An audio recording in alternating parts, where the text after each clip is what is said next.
வணக்கம். வாழ்க வளமுடன். Be blessed by the divine. Let the whole world be blessed by the divine. Let the whole world enjoy peace and happiness. Let the whole world enjoy peace and happiness. I wish you all the happiness which you deserve today. Today I meet you all in a very auspicious occasion. As you all guess, it is Guru Purnima. I greet you all on this auspicious occasion. It is my pleasure to share my views or reflect on the topic Guru, a living embodiment of truth. How important is to have a master or a Guru in our lives? It is a right time to ponder over the significance of Guru. As you know, he imparts knowledge to us, and today is the Guru Purnima, so it is a very apt topic to us to think over it. Guru Purnima is celebrated on the full moon day known as Purnima as per the Hindu calendar of Ashada month.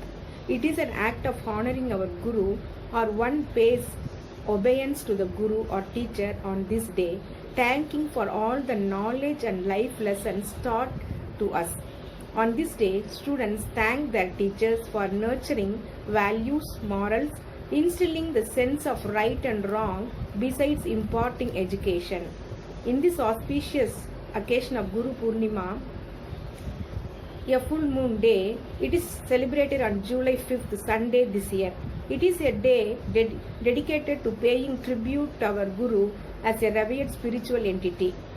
It is also known as Vyasa Purnima because Veda Vyasa, who wrote the epic Mahabharata, was born on this Guru Purnima.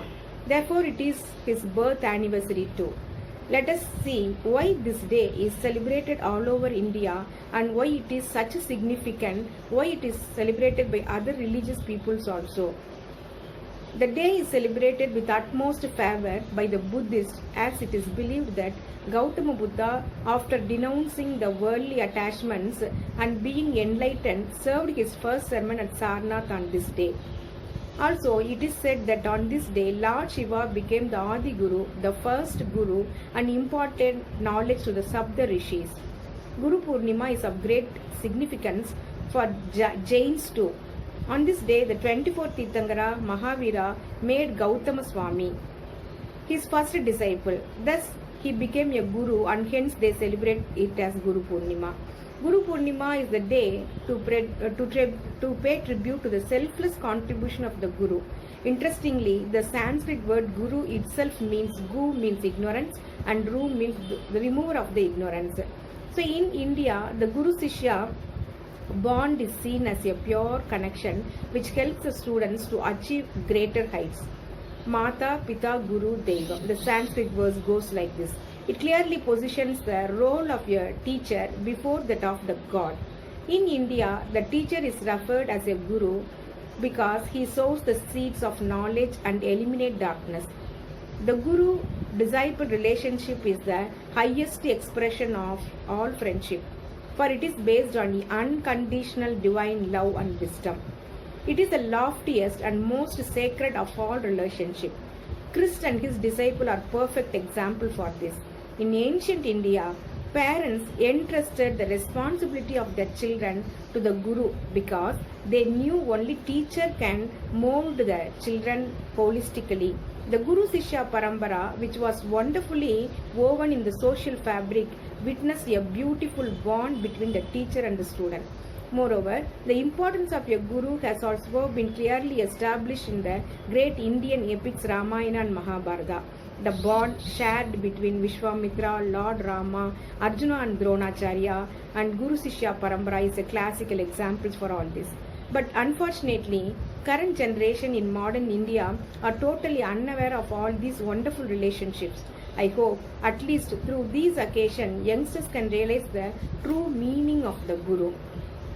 First of all, you will have to accept that in order to master any skill, you will have a teacher to teach that skill. Since he has gained a mastery over the subject, his experience and skill can help us to achieve victory over the subject. Now there are two kinds of people in the world. One who wants to try out their own path and might not be successful person. And the second one are the people who follow the paths of the Guru and they are guaranteed with definite success. So I belong to second category. Since I have a Guru in my life, I can proudly state that my life has completely transformed because of my Guru. Over here I am talking about my spiritual Guru. Now he has influenced my life and transformed it as a worthwhile journey. My Guru has given me a secret key to eternal happiness, happiness which will last long forever. He has shown me the path of endless joy and happiness which will never be gone. He has shown me a solution to end all sufferings. I shall explain this with a suitable example for clear understanding. When you drive a car, you want to go to an unknown place, you use GPS for your best guide and it will help you reach the destination without any loss. If you are rigid and you are not wish to use GPS, you probably will reach the destination as late as possible or you may get lost also. So, like this, in all spheres of life, we need a guide to help you to reach your destination. But for that, you will first have to surrender before Him and believe in Him, leaving aside all your egos and myths. Your surrender should be complete and absolute, without any restrictions, demands and reservation, so that everything in him or herself belong to the divine Guru. If your thought process goes like this, then your ego completely vanishes. The more complete the aspirant trust, faith and surrender, the more or she will be protected with the Guru's grace.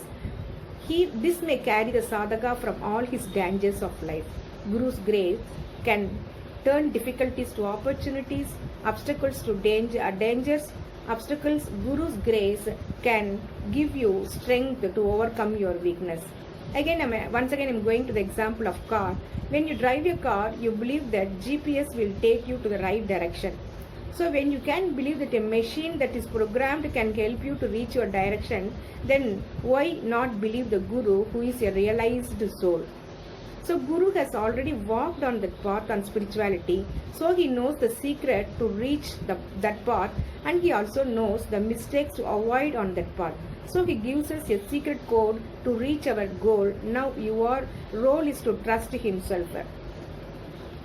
Let me tell in another way. If you want to visit a new country, would not you ask someone who has already visited that country? You would get a better idea, and that person will show you the best places to visit and the place to avoid, which will help you to make the trip a productive and efficient. In the same way, a Guru who has already walked that path on which you want to walk will give you all these secrets to walk successfully on that path, and techniques to use and mistakes to avoid in order to achieve success. The blind cannot lead the blind, says Ramakrishna Paramahamsa. Only a master who knows God may rightly teach others about Him. To regain one divinity, one must have such a master or Guru who he will faithfully follow. A true Guru becomes like him. For the Guru helps to elevate the disciple to his own level of realization. He alone is God realized and who has been commanded by God to redeem the soul. Our Guru is one such person who is known for his simplicity, kindness, profound knowledge, attained wisdom and spiritually realized soul. The teacher who accepts responsibility and the adoration of others is merely a worshipper of his own ego. Unfortunately, today most of the Gurus are crying for this popularity. It is very rare to find a genuine Guru. You see, all churches, temples, mosques have done good, but blind belief in the religious dogma keeps people spiritually ignorant and stagnant. There are many gatherings or congregations singing God's name, but God was as far away from their consciousness as the distant stars. No one can be saved just by attending church or temples. The real way to freedom lies in yoga. It is a scientific self-analysis, and in following one has canvassed the forest of theology and can lead you safely to the God that is Guru. Such guru is ordained by the God to help individuals in response to their deep prayers. It is not an ordinary teacher, but is a human vehicle whose body, speech, mind and spirituality God uses a channel to attract and guide to lost souls back to. I wish to say that my life has become magical because of the presence of Guru in my life. My way of viewing things has completely changed now, and I have gained a lot of mastery over things which I did not know before. My Guru has helped me to know the importance of my human birth and the role of nature of my soul. I am experiencing a lot of miraculous power in my life because of the presence of my Guru. For me, Guru means inspiration. There is no knowledge without a teacher. In the words of Swami Vivekananda, a genuine Guru is a God representative. He speaks about God and nothing else. So after this realization, my life journey continues with my Guru Vethathiri Maharishi. I felt I become so close to my Guru. I seek his guidance in every walk of my life. According to me, Guru not only helps us in our spiritual journey, but also he guides us in our mundane activities also. He will give us intuitional power to decide between right and wrong, to go between the select the path of good and wrong path, and which to avoid, which will suit our soul. As our classical text implies, Gurus are predestined for everyone who is in real search of God, and for me, Guru is God, God is Guru. Undoubtedly, I soar high on his wings. I wish to quote one of his poem, எப்பொருளை எக்குணத்தை எவ்வுயிரை எவரொருவர் அடிக்கடி நினைத்தாலும் அப்பொருளின் தன்மையாய் நினைப்போர் ஆற்றல் மாற்றம் காணும். எவரொருவை குருவை மதித்து ஒழுகினாலும் தப்பாது குரு உயர்வு மதிப்போர் தம்மை தரத்தில் உயர்த்தி பிறவி பயன நல்கும். As the meaning of the poem goes, I totally surrendered myself at the feet of the Guru. The more complete the aspirant's trust, faith and surrender, the more he or she will be bestowed with the grace and protection of the Guru, which may carry the sadhaka through all the difficulties in his life. Guru's grace can turn difficulties to opportunities, failure to success, and weakness to the strength. Sadhana or regular practice is a very essential part in the spiritual growth, from ignorance to the wisdom. The first two can strive towards infinite, for therein alone is bliss, says Upanishad. Brihadaranyaka Upanishad says Tamasoma Jyotirgamaya, which means lead me from darkness to light. This knowledge of spiritual realization alone can lead to ultimate happiness. Ultimate happiness lies in self-realization or God-realization. This which may achieve only with the help and guidance of the Guru. So I conclude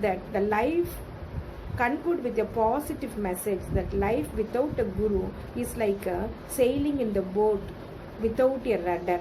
The boat will take twists and turns according to the waves of the ocean.